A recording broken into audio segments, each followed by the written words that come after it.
Good afternoon and good morning for many of you who may be joining us from somewhere not the East Coast today. My name is Ann Gordon and I'm going to be facilitating today's webinar in the National Quality Strategy.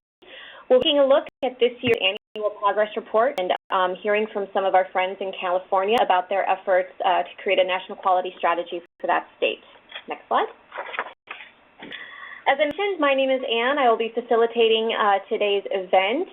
Next, we'll hear from Nancy Wilson, who will provide us with an overview of the National Quality Strategy and an update on this year's annual progress report. We'll hear from the California Department of Healthcare Services on their strategy for quality improvement in healthcare.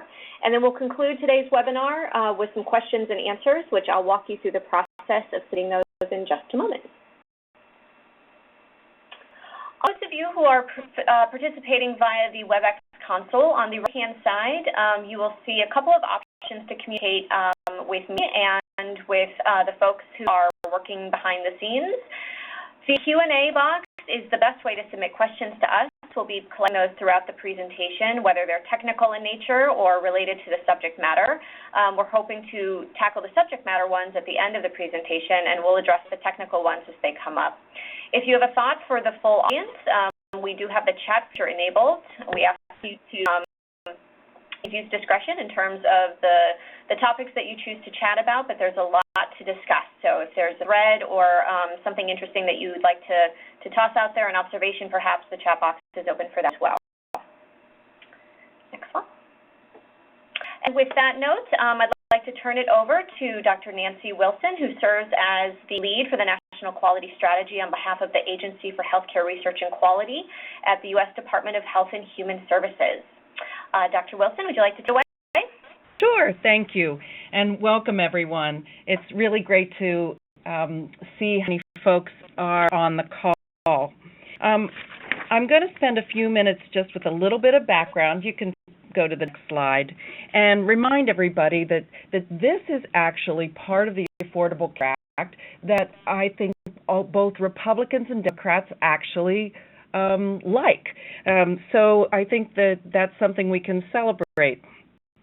It was established to improve the delivery of healthcare services, patient health outcomes, and population health. So it really goes beyond our traditional way of thinking about the delivery system. And it really is meant to be a catalyst and an opportunity for nationwide focus. This is not an HHS strategy, nor a government strategy. It's really for the nation as a whole. And really, the one thing I would flag is our Working for Quality website, which actually recently won an award thanks to my trusty team. So it's really the stakeholder toolkit is featured, and there's lots more content there for you to see. But let's focus initially on what the strategy is. Okay, next slide. It's really three concurrent aims: better care, healthy people, healthy community, and affordable care. Next slide. And if you're familiar with the Institute for Healthcare Improvement, you might think about how, that sounds kind of familiar. It sounds a little bit like the triple aim. And yes, it should. It was purposefully created to build off of the triple aim and elaborate a little bit more in the areas of healthy communities, really getting beyond improving the health of populations, but to emphasize that there's really community interventions that can also occur. We need to be thinking about neighborhoods and cities and rural areas across the country. And the other elaboration is really about affordability. So in addition to just simply saying we're going to lower the per capita cost to society, it's really thinking about what you and your family have to spend as premiums in order to get health care, and then bring that up to what it costs states and federal government and our society as a whole. But it builds on that.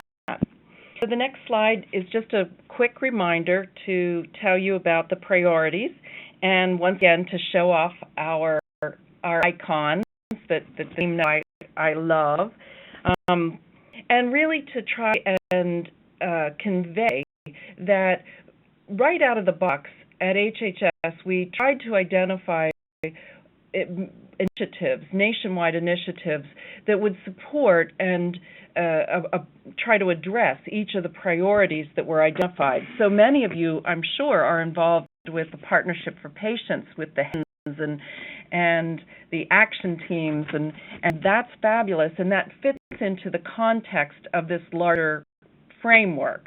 In addition, we viewed the use of CAHPS as 30% of value-based purchasing to be the lever that really drives patient experience and gets person-centered care on everybody's radar screen even more than it has been in the past. And with the additional improvement initiatives that we sort of thought about as being our way of trying to support and push interventions that will improve each of the priorities. Next slide. What's new this year? We really tried to focus on measure alignment across the public and private payers.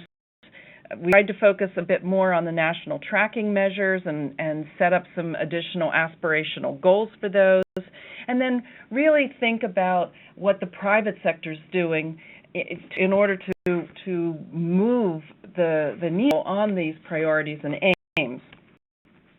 We've got some updates on the cross-cutting strategic opportunities that had been identified the year before.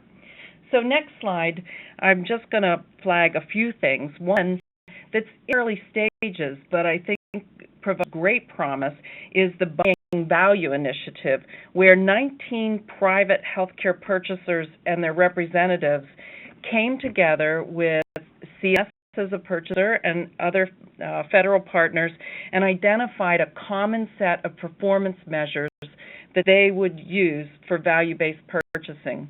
So where CMS has been trying to get to value-based purchasing, now we've got private sector trying to align with each other and align with CMS so that the measurement that used will meet the needs of whoever is buying health care from you as a frontline provider.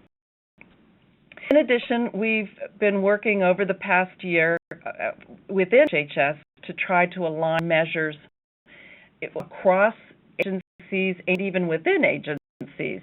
So our motto for the Measurement Policy Council is measures that matter and minimize burden. And we've got a long way to go,